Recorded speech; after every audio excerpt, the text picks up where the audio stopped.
Hey there! Most of you have probably seen this movie before, over and over again in fact. Something has just gone wrong with the airplane or spaceship, and it's spiraling out of control.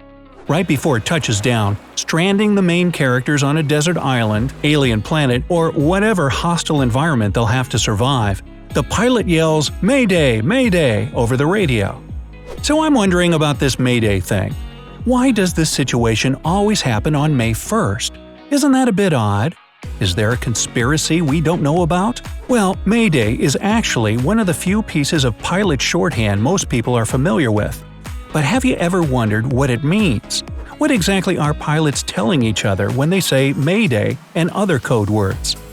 Based on how it's used in film, you might think pilots say Mayday in any emergency. On the other hand, you could just as easily believe it's only uttered when the plane is about to crash. Neither of these are strictly true, although you're still on the right track, or I guess flight plan. Anyway, Mayday and other words like it are known as procedure words or pro words. These phrases are used to convey information quickly over the radio, which is essential when there's an emergency at 30,000 feet. Mayday specifically falls under the category of distress and rescue passwords. Mayday is the spoken equivalent of SOS and is the most urgent kind of distress call. It's only used when a life-threatening emergency occurs on a boat or aircraft. If a plane loses an engine or something catches fire, the crew and air controllers are going to want to address that problem immediately. Other situations where Mayday would be used include things like medical emergencies, damage to the fuselage, the cabin becoming depressurized, or a malfunction in one of the aircraft's critical electronics.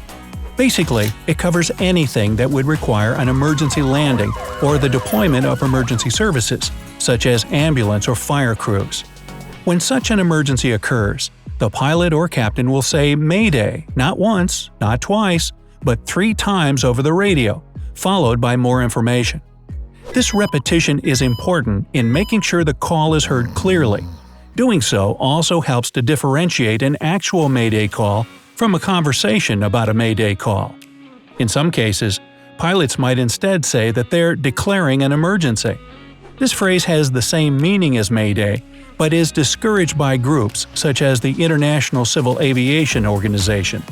The ICAO notes that people often react with less urgency when the word Mayday goes unused. For that reason, they encourage pilots to stick to the officially recognized pro words. The call is followed by a message that contains all the information responders might need. The specific format varies depending on whether it's a boat or aircraft calling for help, but an aircraft's Mayday call and message will sound something like this. Mayday, Mayday, Mayday. Example Air Flight 111. We are out of tacos. The passengers are complaining very loudly. Now obviously a taco shortage wouldn't qualify as a real emergency, but that gives you an idea of the basic format. Hey, can you even get tacos on an airplane? That would certainly make up for the layover in Albuquerque. What were the best and worst flights you've ever been on? Let me know down in the comments. Hopefully any emergencies were on the taco level. Incidentally, if you happen to have a pilot's license and think a taco call sounds like a funny prank, maybe keep it off the airwaves. Emergency calls are serious business, and regulatory agencies like the FAA don't take kindly to their misuse. Ignore that warning, and you might find yourself on the wrong end of a $250,000 fine. Then you'll really be in distress. So what about problems that are almost emergencies, but not quite? One step down from Mayday is Panpan, or XXX in Morse code. This signals that the craft needs assistance, but no one is in immediate physical danger. On a plane, this is the difference between a fire and a fuel leak. Both are bad and need to be dealt with immediately, but one poses a much more immediate danger to the passengers and crew. Usually, this means the aircraft is still able to fly, but that it might be unsafe to continue doing so. A good example is what happened to Cyprus Airways Flight 303 on October 12, 2018. The Airbus 319 was passing over Greece when the pilots noticed a crack in the windshield.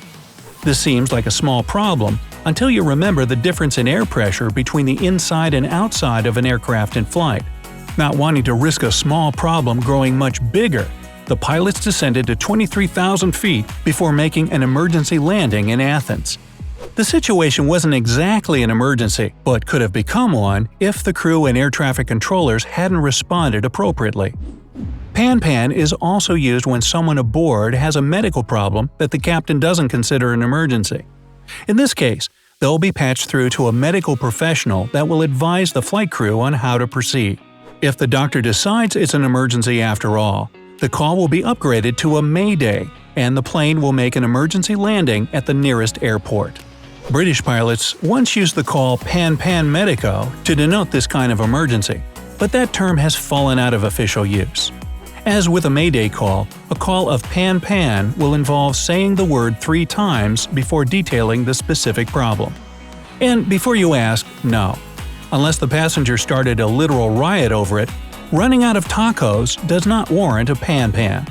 Other distress procedure words include, but are not limited to, sécurité for reporting navigation hazards, and silence Mayday or silence distress for requesting a frequency be restricted to emergency communications. Now at this point, you might be wondering where these words came from. You might also have noticed some of these sound vaguely French, pardon my French, pronunciations. If you have, then you're halfway to the answer. The term Mayday was introduced in 1921 by a British air traffic controller named Frederick Stanley Mockford. He had often heard French pilots use the word Mayder when in distress. That means help me in French, but resembles the word may and day.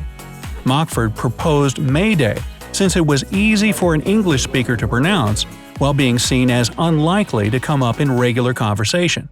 It also sounds a lot cooler than just saying "help me" over the radio. Sorry, France. Or England. I'm honestly not sure who gets credit for this, so feel free to debate that in the comment section.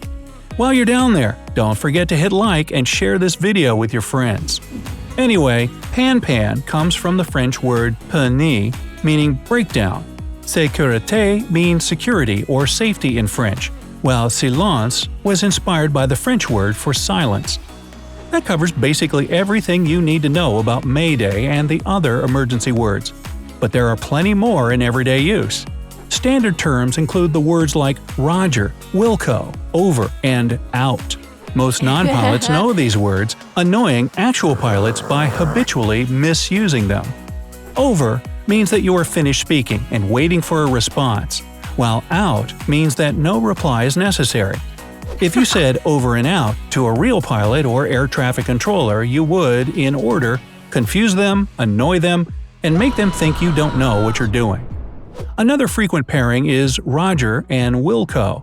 At least these aren't completely contradictory. Roger means that the previous message was understood.